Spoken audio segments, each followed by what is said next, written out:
नमस्कार दोस्तों, SS practical education channel में आपका स्वागत है। दोस्तों, जैसा कि आप जानते हैं, हम लोग लेटेस्ट अपडेट्स लेके आते हैं जॉब से रिलेटेड एज़ वेल एज़ जो डिफरेंट एग्ज़ाम्स अभी आने वाले हैं बहुत जल्दी। तो उसी सीरीज़ में मैं आज हडूप इकोसिस्टम के बारे में आपको बताने वाला हूँ। जी हाँ, बिग डेटा पे जो ऑलरेडी लेक्चर्स हैं वो मैंने ऑलरेडी अपलोड कर दिए हैं साइट पे। 4 से 5 जो लेक्चर्स बिग डेटा पे स्पेसिफ़िक है, वो मैंने ऑलरेडी अपलोड कर दिए हैं वीडियो लेक्चर्स। वो भी जाकर आप चाहे तो साइट पे जाके देख सकते हैं। और जैसा कि मेरी स्क्रीन पे देख पा रहे हैं कि ये बिग डेटा के लेक्चर्स हैं वो मैंने ऑलरेडी अपलोड कर दिए हैं। और ये जो हडूप इकोसिस्टम का भी मैं वीडियो बना रहा हूँ, ये भी मैं अपनी साइट पे जाके अपलोड कर दूँगा। Software engineering, artificial intelligence, machine learning और साइबर सिक्योरिटी के लेक्चर्स ऑलरेडी मैंने अपलोड कर दिए हैं। तो वो सारे के सारे वीडियोस और लेक्चर्स आप जाके देख सकते हैं। काफ़ी अच्छे हेल्पफुल रहेंगे आपको एग्ज़ाम को क्रैक करने के पॉइंट ऑफ व्यू से।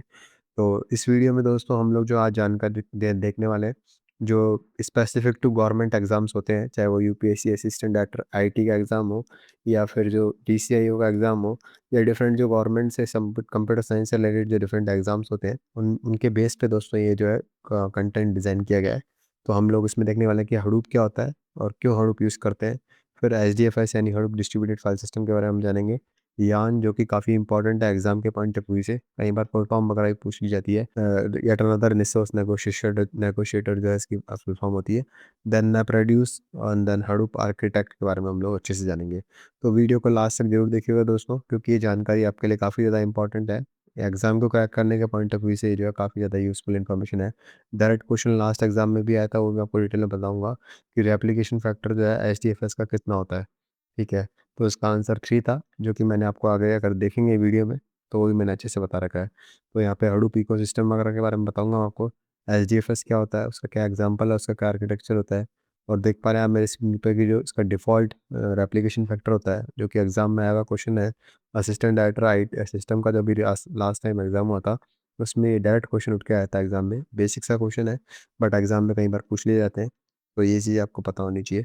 ऐसे ही हम लोग इसमें यार्न के बारे में देखने वाले हैं। यार्न या अनदर रिसोर्स नेगोशिएशन जो होता है वो होता है। और इसके कैसे कंपोनेंट वगैरह वर्क करते हैं, क्या इसका आर्किटेक्चर वगैरह होता है, वो भी हम जानेंगे। इवन मैप रेड्यूस को मैं विद एग्जांपल्स आपको बताने वाला हूँ। और हडूप आर्किटेक्चर को विद कंपेयरिंग ट्रेडिशनल डेटाबेस से मैं आपको बताने वाला हूँ। फिर इसकी एप्लीकेशन वगैरह भी हम देखेंगे, क्या इसके यूज़ केस वगैरह है, वो भी हम इस वीडियो में जानेंगे।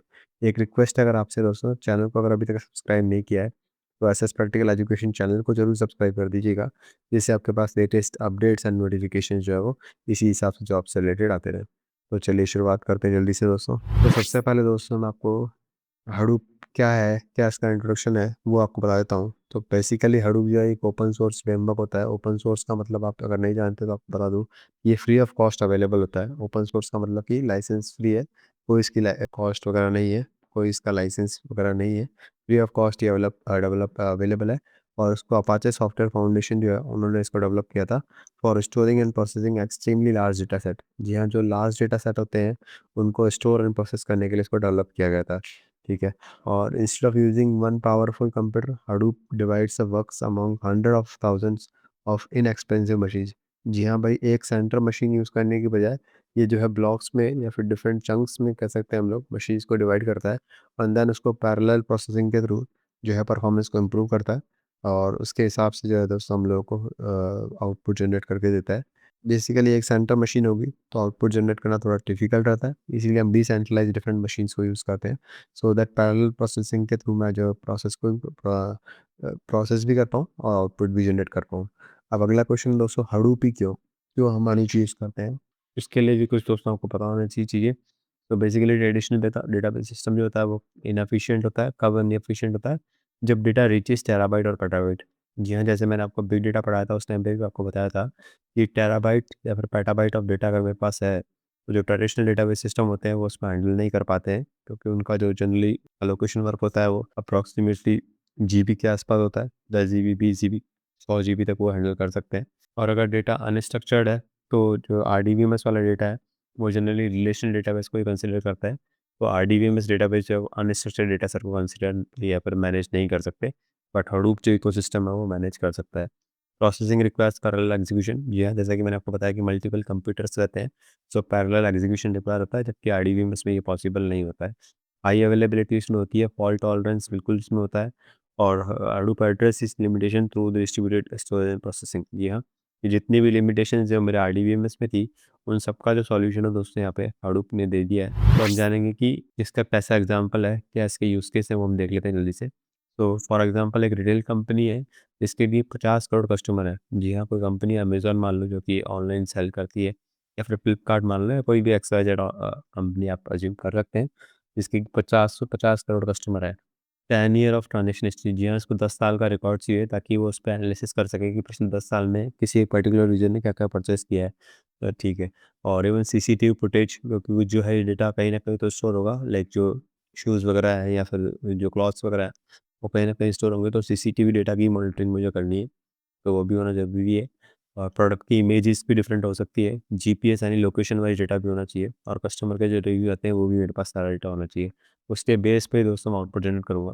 तो अभी लार्ज डेटा सेट हो गया, ठीक है, ये कोई जीबी में डेटा नहीं रहा मेरा, जैसा कि 50 करोड़ कस्टमर हैं, तो डेफ़िनेट सी बात है जो है पेटाबाइट और एक्साबाइट में डेटा जाने वाला है। तो इसको स्टोर करने के लिए मैं क्या यूज़ करूँगा, हडूप इकोसिस्टम यूज़ करूँगा, बिकॉज़ ट्रेडिशनल डेटाबेस के थ्रू ये जो है डेटा स्टोर नहीं हो सकता। तो जैसा कि मैंने आपको बताया कि सिंगल सर्वर जो है वो एफिशिएंटली इसको हैंडल नहीं कर सकता। So data is divided into small blocks में हम उसको डिवाइड कर देंगे। Blocks are distributed across many computers में इसको डिस्ट्रीब्यूट कर सकते हैं, एंड प्रोसेसिंग अकर साइमल्टेनियसली, और उनकी जो प्रोसेसिंग होगी वो साइमल्टेनियसली कर हो सकती है। अब हडूप इकोसिस्टम के बारे में देख लेते हैं कि इसमें कौन-कौन से कंपोनेंट इसमें आते हैं, ठीक है? तो सबसे पहले एक जो मेन कंपोनेंट आता है वो आता है एचडीएफएस। एचडीएफएस का नाम से पता पड़ रहा होगा, हडूप डिस्ट्रीब्यूटेड फाइल स्टोरेज। जी हाँ, इसका बेसिकली काम होता है स्टोर करना, डेटा को स्टोर करके रखने का काम इसका होता है। मैं इसकी पूरी डिटेल बताऊँगा, इसका आर्किटेक्ट वगैरह भी बताऊँगा, कैसे इसके फिटमेंट फैक्टर होता है वो भी आप जानेंगे। बट यहाँ पे ओवरव्यू हम लोग ले लेते हैं। यान भी येट अनदर रिसोर्स नेगोशिएटेड होता है। रिसोर्स को मैनेज करने के लिए दोस्तों इसमें काम में आता है। बेसिकली आप इसका एग्जांपल पुलिस से अज़्यूम कर सकते हैं। जैसे पुलिस जो रेगुलरली पेट्रोलिंग वगैरह करती है, मॉनिटरिंग करती है, वैसे यान के थ्रू जो हम लोग रिसोर्स को मैनेजमेंट करते हैं। तो ये आप बात रखिएगा।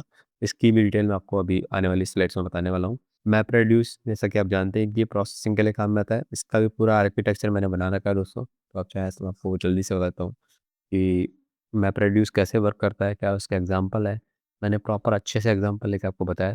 तो एक बार जब हम उस पार्ट पे जाएँगे, आई थिंक थर्ड पार्ट में ये है, तब मैं आपको ये समझ में आ जाएगा ये भी। जो हाइव का यूज़ करता है, पिक क्या यूज़ करता है, स्पार्क, स्कूप, फ्लूम, ये कैसे वर्क करते हैं, तो इन सब की भी आपको कंडीशंस पता होना चाहिए। कोई ज़्यादा टफ नहीं है, अगर आपने पहले से इसे वर्क करके रखा है, you can easily implement it और you can easily understand it. Otherwise मैं आपको डिटेल में भी आप इस वीडियो में बता ही दूँगा दोस्तों। This is most most important है दोस्तों, चाहे तो आप इसका स्क्रीनशॉट भी ले सकते हैं, और चाहे तो आप कमेंट करके मुझे इसका पीडीएफ भी कलेक्ट कर सकते हैं। ठीक है दोस्तों, ये वन लाइनर है, वन लाइनर क्वेश्चंस एग्जाम्स में कई बार आते हैं। लेट्स सपोज एचडीएफएस है, तो उसके आपको 4 ऑप्शन दे देगा, लाइक उसका पर्पस क्या है, स्टोरेज का पर्पस है, प्रोसेसिंग का पर्पस है, रिसोर्स मैनेजमेंट का पर्पस है, या एसक्यूएल क्वेरी का पर्पस है। सो एचडीएफएस का जो पर्पस होता है मोस्टली डेटा को स्टोर करने के लिए होता है, इसलिए ऑप्शन नंबर ए करेक्ट हो जाएगा।